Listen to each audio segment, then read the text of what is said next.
ทายผัวเฮ็ดเวียก ไทยผมคนดังโอ้ยจะจับมือเขาบอกจะจับมือคอยบอกใช่ใช่ธนาคารเลยบ่เดี๋ยวเอาทายผัวเขาเฮ็ดเวียกเขาจะว่าเฮ็ดเวียก เขาบอกไปแก้เขาจบตอนนี้เร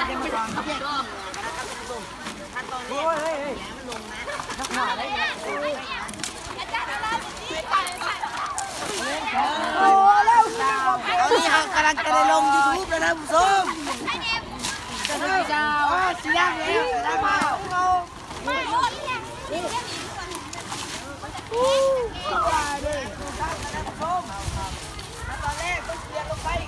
นี่เด้เบื้องนี่เด้บ๊อบ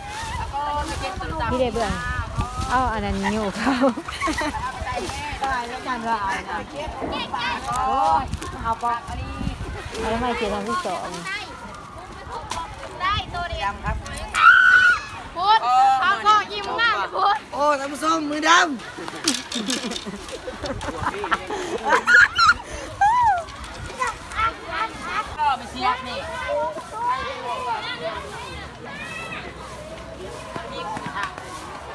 มันไง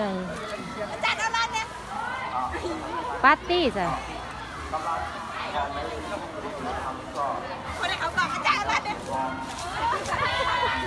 ได้เรือ30,000เลย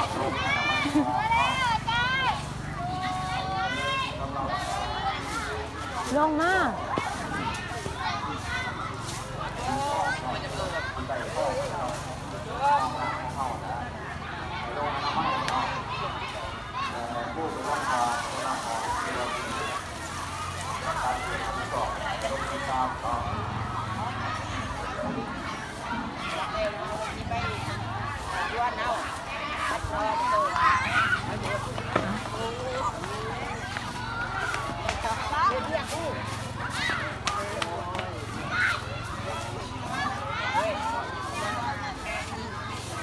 ไม่ยิง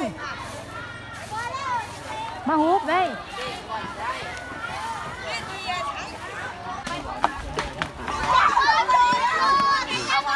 ก็กระเทย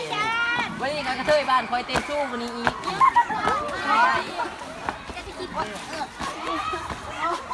เพราะว่า เรื่อยไปเลยเพราะว่า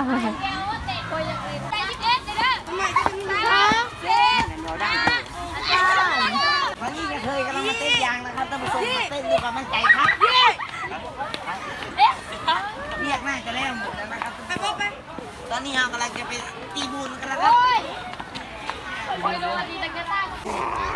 พี่มันว่ามันแจกของเลย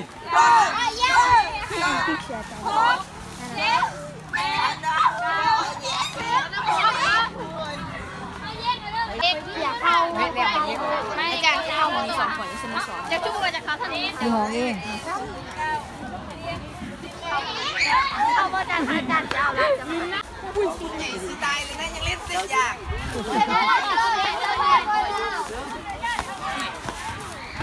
ผู้เชี่ยว